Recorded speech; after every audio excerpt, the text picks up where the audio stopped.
Dans la scène d'ouverture, nous sommes présentés à un producteur de musique bollywoodienne arrogant, Shakti Kumar. Il juge un concours de chant pour enfants avec une collègue chanteuse. Lorsqu'elle donne des points à un enfant pour avoir bien réussi, Shakti se retourne et commence à la maudire. Il fait pleurer l'enfant, commentant que sa gentillesse n'est pas un talent. Cela provoque un énorme scandale et Shakti est boycottée de l'association des chanteurs. La protagoniste du film est une jeune fille de 15 ans nommée Insia. Elle vit au sein d'une famille musulmane dans la ville de Baroda. Sa famille se compose du père Farouk, de la mère Najma et de son petit frère Goudou. Farouk bat sa femme pour les plus petites erreurs et abuse également d'Insia. Un jour, Insia revient d'un voyage scolaire et voit sa mère porter des lunettes de soleil. Alors qu'elles sont seules, elle les enlève, révélant qu'elle a un œil au beurre noir. Najma dit qu'il s'agit d'un accident, mais sa fille connaît la véritable cause des ecchymoses. Insia la soutient et se sent impuissante de ne rien pouvoir faire pour l'aider. La mère et la fille ont un lien pas comme les autres. Dans une culture où les femmes n'apprennent rien à part cuisiner et nettoyer, Najma s'est battue pour le droit d'Insia d'aller à l'école.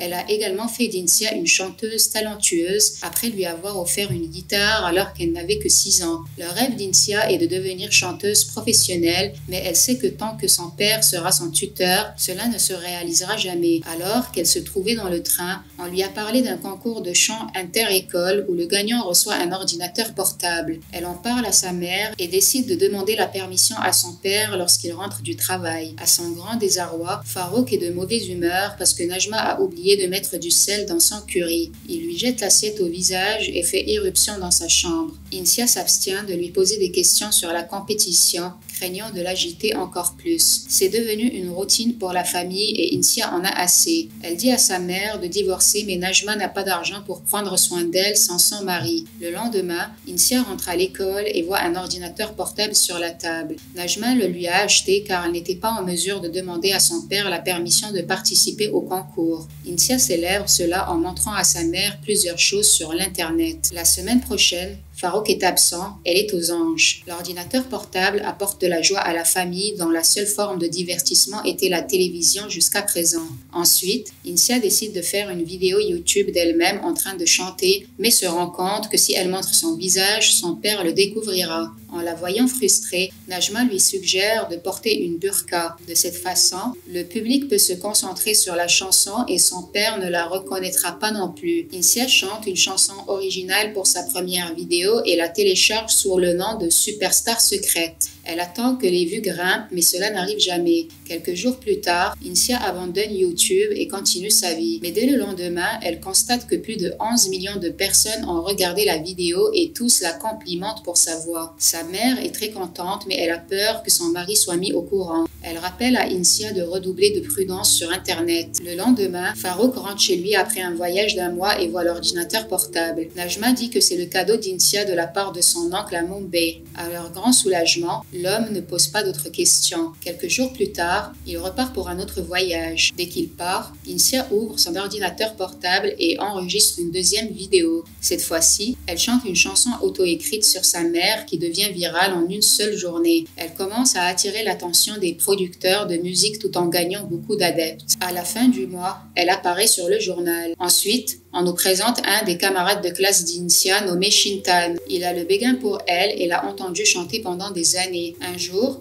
Shintan lui demande si elle est la superstar secrète parce qu'il a remarqué qu'il y avait une ressemblance. Insia lui dit tout et le supplie de garder le secret. Shintan est ravi de l'aider et heureux qu'elle lui fasse suffisamment confiance pour partager son secret. La nuit, Insia parcourt ses emails lorsqu'elle en voit un d'un producteur controversé, Shakti. Il a du mal à trouver un chanteur pour sa nouvelle chanson après avoir été boycotté. Par conséquent, il demande à Insia de venir à Mumbai pour enregistrer une chanson pour lui, mais elle n'est pas intéressée. Elle a entendu parler de ces controverses et estime qu'il n'est pas la personne idéale avec qui travailler en ce moment. Parce que l'attention d'Insia est détournée, elle ne réussit pas très bien dans un examen. Lorsque Farouk découvre cela, il est furieux. Il blâme sa guitare et la détruit, exigeant qu'elle ne chante plus jamais. Dans un accès de rage, Insia riposte, ce qui le rend plus agressif. En fin de compte, Najma doit intervenir pour ne pas que sa fille soit blessée. Le lendemain soir, tout le monde se prépare pour aller au mariage d'un proche. Farouk demande à sa femme de porter un collier en or qu'elle a reçu il y a longtemps. Mais il s'avère qu'elle a vendu le collier pour acheter l'ordinateur portable d'Insia. Elle fait semblant de les chercher dans le placard et tremble de peur. Insia remarque cela et prétend qu'il est perdu. Cependant, Farouk les entend parler et découvre la vérité.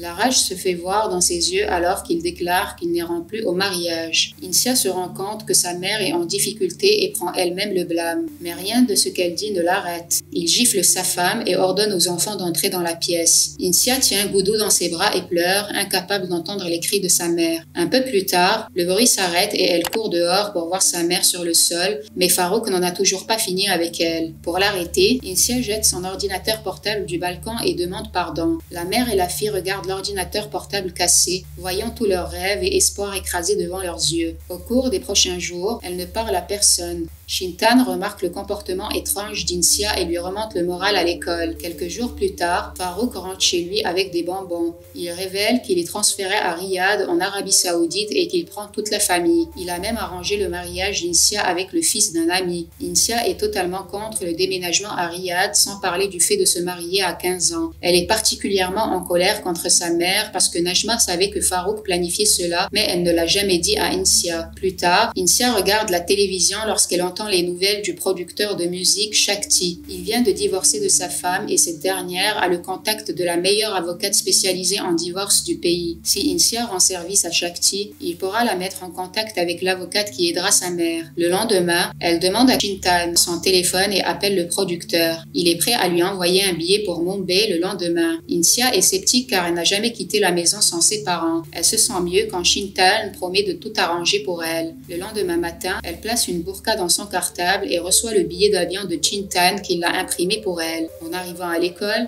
il se faufile par la fenêtre et saute d'un mur. Insia le remercie avant de s'enfuir. Elle monte seule dans l'avion pour la première fois de sa vie. À l'aéroport de Bombay, un homme inconnu prétend qu'il est là pour la récupérer. Malgré la peur, elle l'accompagne et atteint le studio où Shakti et son équipe l'attendent. Il l'accueille de tout cœur, à l'opposé de la manière dont il est dépeint dans les médias. Cependant, la chanson qu'il veut qu'elle chante la met mal à l'aise. C'est une chanson optimiste qui a de nombreuses insinuations et il lui a demandé de gémir. Shakti la voit se débattre et comprend qu'elle n'est pas faite pour le poste. Mais Insia riposte. Elle dit que la chanson sonne comme une version obscène d'une chanson qui était censée être sur l'amour. Shakti est choquée par le commentaire parce que ce qu'elle dit est vrai. Il a écrit la chanson il y a 10 ans et elle était à l'origine censée avoir de belles paroles. Mais comme les producteurs veulent aujourd'hui des chansons différentes, il a modifié les paroles en fonction de leur goût. Il est prêt à confronter les producteurs si Insia accepte de la chanter dans sa version originale. Elle accepte et chante magnifiquement. À la fin de la chanson, tout le monde dans le studio l'applaudit. Un peu plus tard, Shakti la conduit à l'aéroport et lui parle du paiement. Mais Insia l'arrête, disant qu'elle ne veut pas de son argent mais de son aide.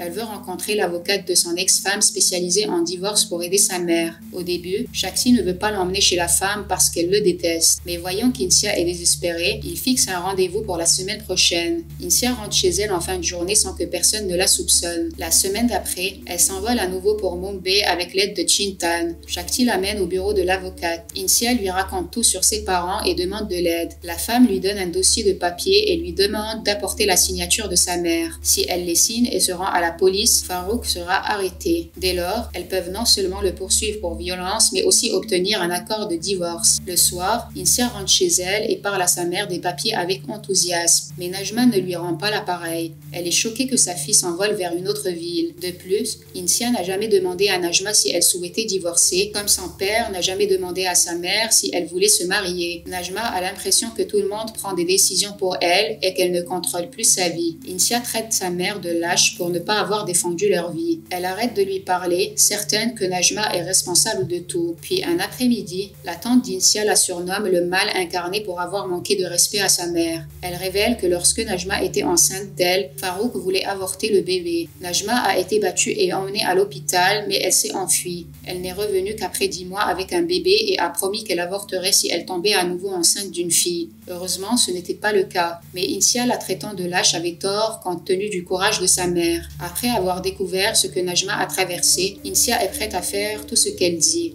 Elle supprime sa chaîne YouTube d'un cybercafé et se prépare à déménager dans un nouveau pays. Shakti l'appelle plusieurs fois et lui propose son aide. Il est prêt à appeler la police et le service de protection de l'enfance pour elle, mais Insia a pris sa décision. Sa chanson sort dans quelques jours et ça fait sensation. Elle se classe numéro 1 sur toutes les plateformes, faisant d'elle une véritable célébrité. Najma est fière de sa fille et est troublée de la voir abandonner ses rêves. Puis, le dernier jour d'école, Insia et Chintan discutent longuement. À la fin, ils se disent les derniers adieux et se séparent. De retour à la maison, la famille part pour l'aéroport avec leurs bagages. Le premier vol qu'ils doivent prendre est pour Mumbai, puis pour l'Arabie Saoudite. À l'aéroport de Bombay, un problème se pose car les bagages sont un peu trop lourds. Farouk ordonne à Insia de jeter sa guitare et elle fait ce qu'on lui dit. Mais alors, Najma rétorque à son mari pour la première fois. Elle dit qu'il devrait garder la guitare car c'est le bien le plus précieux d'Insia. Farouk enragé lève la main mais elle lui ordonne d'arrêter. Prenant une longue inspiration, elle dit que s'il la frappe, elle n'aura pas le choix et s'en ira à la police. Et s'il est arrêté pour violence, il est sûr de perdre son travail. La meilleure option pour lui serait de se rendre en Arabie par ses propres moyens parce que elle et ses enfants n'y vont pas. Farouk reste sans voix. Il essaie de la convaincre du contraire, mais elle sort les papiers du divorce et les signe. Alors qu'elle emmène ses enfants dehors, il la suit par derrière, la suppliant d'écouter. Mais à la fin, ils partent et il doit s'envoler seul. Après cela, la famille se rend au prix national du divertissement où Insia a été nominée pour le titre du meilleur chanteur. Malheureusement, elle ne remporte pas le prix mais est appelée sur scène en tant qu'invitée d'honneur. En marchant vers la scène, elle enlève sa burqa, n'ayant plus peur de personne. À la fin, elle prononce un discours sincère sur sa mère et le film se termine alors qu'elles s'embrassent. Abonnez-vous pour plus de vidéos comme celle-ci. Activez la notification et laissez un j'aime pour aider la chaîne. Merci d'avoir regardé.